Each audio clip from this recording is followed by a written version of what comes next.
Happy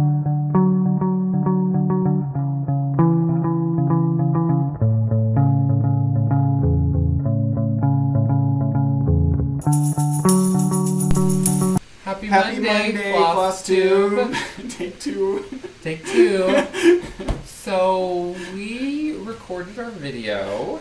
And it didn't record. And Phil took a picture of us at the end. So we stared at the computer screen and talked to ourselves for like a half an hour. It was really good. It was a good conversation. So we're back. Again. Thank you. Phil's fault. But we love him anyways. So, we're here today with our giveaway winner. Giveaway winner! Everyone loves a giveaway. Yes. We're going to give you our giveaway winner. We've got some thrift store finds. And then we have the tutorial for you for putting cross-stitch projects on canvas. Yes. Because many of you, and I mean like many of you, want that. So we're giving it to you. Yes. So, first things first, the giveaway winner. The giveaway winner, so we had 108 comments on our videos, 108 different kinds of ice cream. Yes. Some overlaps, but overall, overall, actually, they were mostly different. I still don't know what Spumante is, and Kellyanne, if you could send me some, that'd be great, because I can't really find it want anywhere. some. It's nowhere to be found. I don't know. If you know in Indianapolis where to find it, tell us. Please.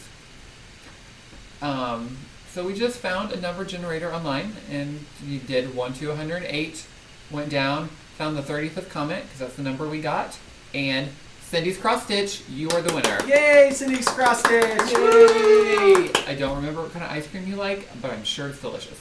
Because all ice cream is really delicious. So remember, Cindy, you will receive this pennant, necklace, or keychain. You let me know, and also please let me know what colors you'd like it done in. And you're also going to be receiving from Phil an apple amigurumi. So he's really cute, and an apple a day. It's true. You know what they say. So keep him close by. So thank you to everyone who entered. Thank you for all the love and the birthday wishes. And the birthday wishes for me. 31 is going okay. It's only been a week. So if you remember, we had just got back from the cupcake store and painting pottery. We painted this gnome. Happy gnome. We love gnomes. We love gnomes. Look at the little patch on his butt. Cute butt. His name is Beefy Fifi. Beefy Fifi. Says hello to all of our Flosstubers. He's going to go on our fireplace mantle because he's cute. He is super cute on the mantle. We'll take a picture. You've already probably seen the picture. Yeah, you probably have. On Instagram. If you're not on Instagram and you don't follow us, then we're mad at you. Yep. And you should go follow. Go follow. We're not really mad at you. No. However you enjoy us, we are happy you enjoy us. Okay. Thrift store finds. Today, I went to Goodwill. I actually found two things. One of them I can't show you because it's #sprinkle stitchy kindness. But I did find this. Welcome friends and some little people. Now, I don't normally like primitive things like this, but I love this. I will be changing the frame and the mat because that nasty pink color. It's gross. Very 80s, as Michelle says. And I don't like it. But this is very well stitched. They did a really good job. SF 1984. So I can't believe it's in such a good condition. It's over 20 years old. So it is 32 years old. 32 years ago. So thank you, SF. It's older than you. It's older than you. So thank you, SF. Now, the next two things I found a couple months ago, but I should show them to you. These two things are needlepoint. Look at those colors. It's beautiful color. So bright. Vibrant. Cute little frog, and the dragonflies are my favorite. They're purple. Sorry about the glare. And the pussy willows. I love pussy willows, right? No, those cattails. Cattails. No. But you love pussy willows as well. I love a good pussy willow. Cattails, whatever. I got excited. They're fuzzy. They're fuzzy. It's all that matters. Who doesn't like fuzzy things? Right. So it matches our dining room. It will be hung up in here. After the frame is changed. Right. And it's also a little saggy at the bottom. It is a little You can't saggy. tell, so we gotta re-stretch it. We do have to stretch it, which, good thing we're doing that tutorial for you today. And then the next one are these pink flowers. A little Japanese inspired, I would say. Yeah. Maybe Art Deco. I don't know. Overlap. Illustrated. Now this one, very pretty, gorgeous, and I had to buy it when I bought the other one because I couldn't leave it. That would be It's sad. such good quality.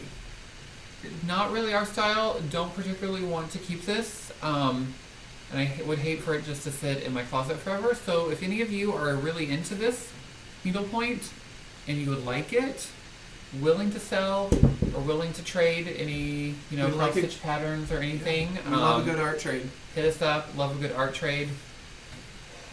But it's so gorgeous. Look at it. It's got little robin eggs in it and the movement and flowing flowers. I mean, it is a gorgeous piece. Quick question for those of us who do not know, and some of you out there may know, what is the difference between cross-stitching and needlepoint? Because I'm not going to look it up. I have no idea. I think needlepoint is more yarn. Yarn. Yeah, it kind of looks like yarn. Because it looks like yarn. That's not cross stitch. No, and it looks like it has some, like back stitching. Is that what that is? Yes. So, I mean, it's That looks done with thread. yeah. So let us know in the comments if you have good resources. Share. And then I wanted to share that I have cross stitched before, although not much. Just once.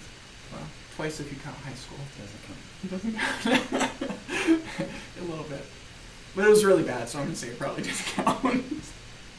But Drew won this pattern for me as part of a giveaway from someone on Instagram, so thank you. And it's Wobbuffet, my favorite Pokemon. I love the size of this. It did take me forever to do, just because it takes me forever to do these kind of things. Well, you mostly did it at work. I did mostly do it at work between calls. So I really love it. It's a 3-inch hoop. And if you guys have resources for patterns about this size or smaller that are cute and nerdy, feel free to share, because I'd love to do more little things like this. So, the moment you've all been waiting for, the tutorial. So we recorded the tutorial via video. That was really just us talking to ourselves. Yeah. And on a phone, so you could see more close up down here in Of this what's going region on. of what's going on. So we're going to insert that now. Okay. Now, the moment many of you have been waiting for, we wanted to do a short tutorial on how to mount cross-stitch pieces to canvas, because I really like doing it. It's cheaper than framing. It is. I also think it looks nice. You get a nice crisp edge, very similar to a painting. I've done mounting of canvas on frame before, so I helped Drew with that. So we are also there's a lot going to be happening down here. So you're going to see cutaway to actually like what we're doing, because Phil is technologically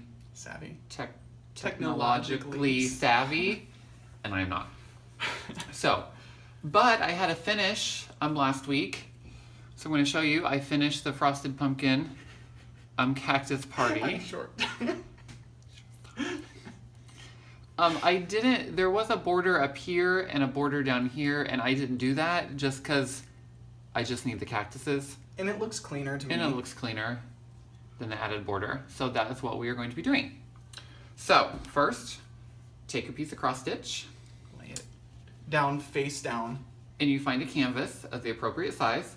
Now, whether you want a lot of extra fabric or a little, I prefer the less fabric on the edges, the better, but that's just my look. If you like a lot of the extra fabric, especially if you get like specialty dyed fabric, you may want extra, because you spend a lot of money on that. Well, and it depends on your aesthetic too. If you like a minimalist aesthetic where the focus and center is your subject matter, having a lot of extra space around can really help that. So it really depends on where you're hanging it too.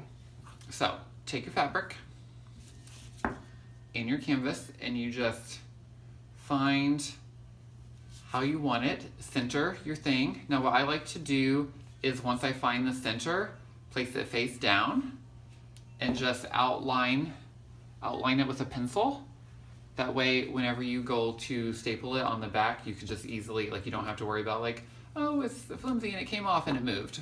You know, you have it done. So, just put your canvas down in your pencil marks. Now, I let Phil do the rest because I don't like staple guns, they scare me. So what you do when you start stretching canvas, which is basically what we're doing, you always pull from the middle and start there. So you'll always pull tight and press down. Got my staple gun. Now when you staple it, you want to go at an angle out opposite of the canvas or the threading for your cross stitch. So you'll see here I'm doing it at an angle. You don't want to go side to side or up and down because then the fabric is more likely to pull and tear if it gets like moisture and humidity. So you just want to pull it tight, do your first staple, see it's at an angle. You'll do the exact opposite side the same way, and it's going to be hard to see this side just because my hands are in the way and I have to pull it. And so you'll do just a couple, and depending on how big your canvas is that you're attaching it to, that'll determine how many you put in, how far apart you put them. There's really no right or wrong way, you just want enough fabric to pull. So with this, and the corners are always the hardest for anybody who's stretched canvas or fabric on mounting before. You know the corners are always kind of hard and weird, but that's the last step that you do. This one's small, so it's a little awkward.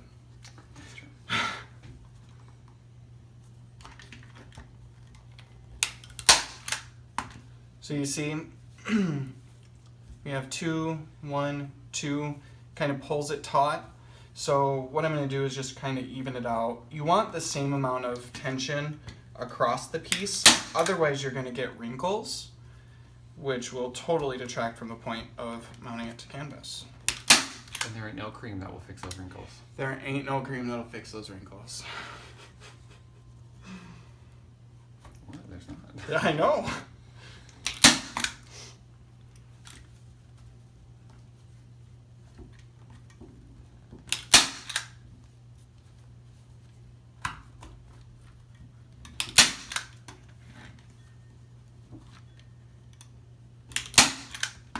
And you see, it doesn't matter which angle or direction you put them, as long as they're not going up and down or across.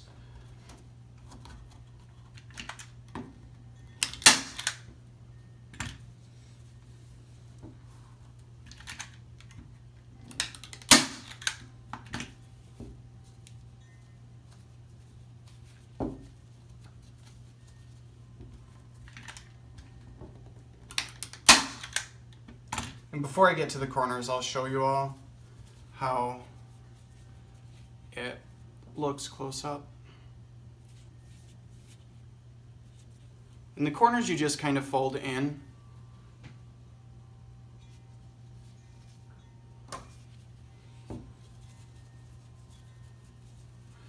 And at times you will have to cut excess fabric. So the biggest thing is getting crisp edges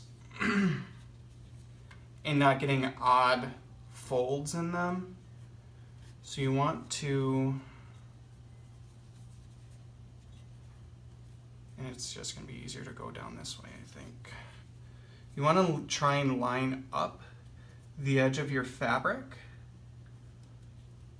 with the line of your corner. And that sounds weird. I just got to twist that a little bit.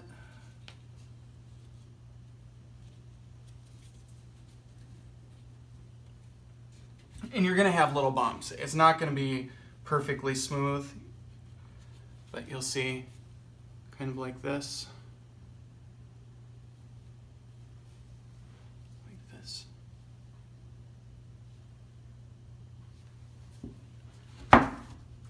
And then you just kind of staple wherever you can staple, and that'll go through.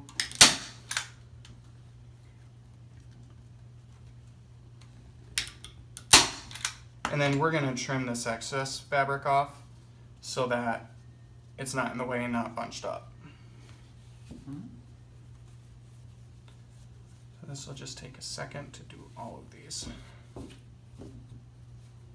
And you want to try, if you can, to make sure that the lines are going in the same direction. It just looks better that way. Now, if you want the lines going all over the place, then you embrace you and do you. But it does look a little cleaner. What Phil is finishing up those corners for us. Somebody on Instagram a long time ago, when I did my first cross stitch on canvas, asked me how I kept the front of it clean. And somebody suggested Scotch Guard, spraying it on there to keep like the dust and stuff off.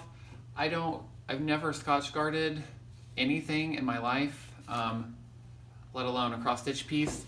So if somebody wants to try that, if you're worried about it getting dirty, since it's not going to be in a frame, that is an option. If you have a different idea of something to spray over the front of it, even putting cross stitch pieces in hoops and hanging them on the wall, I've never felt like they've got dirty or dusted. But just an idea. I'm fighting that corner right now. Sometimes the corners are stubborn, and you just have to embrace that. It doesn't look too bad, because the front is what you really focus on. And he's upside down right now.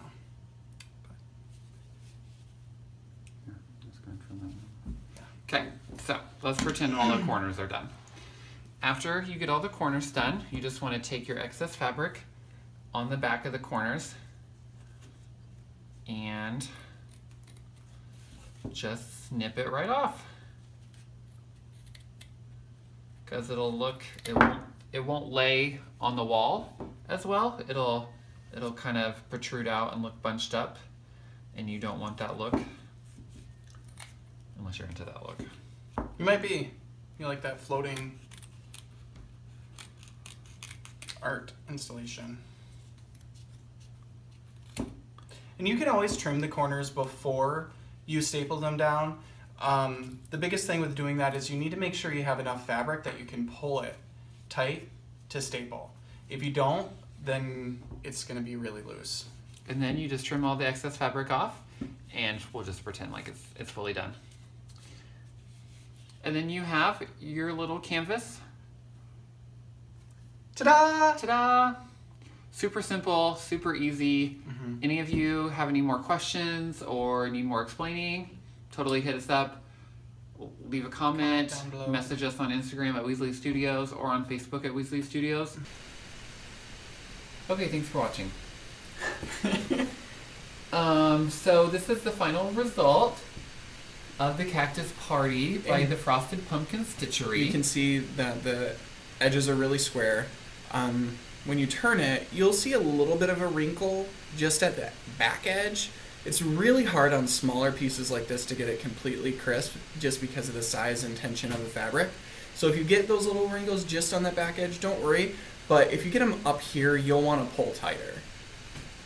And in my video, for those of you that have this pattern or want to do this pattern, I didn't do the border below and the border above, just because we plan on putting this in our bathroom downstairs that already has some two floral pictures and going to be some more succulent type decor, and the border I thought was just too much with everything else, so I just left it off, and it's still super cute. Keeps it crisp and minimal, which is very similar to the rest of the art that we have in the bathroom. So as you see, it gets nice space around it. The focal becomes the cactus and not the pattern. So, thank you for watching our video Thank you so much. and subscribing. Yes. And Cindy Cross Stitches, you better hit us up so I know what you want your pendant to be and what colors. Also, if you can't follow us or don't have an Instagram account, check us out on Facebook. Feel free to add either of us or both of us as friends. We love crafty friends and sharing ideas and our creativity. Also, on our website, you can contact us through our Contact Us form. You can also watch our Flosstube videos on weasleystudios.com. Yes. So, I wish you could tag people on YouTube. Or there was a messenger system on YouTube. That would be really nice. Right? Someone get on that. Someone contact Google. Yeah. Let them know. Okay. Okay. Well, this is Weasley Studios, and we're out, and we'll see you next time. Have a great week. Thank you. Bye. Bye.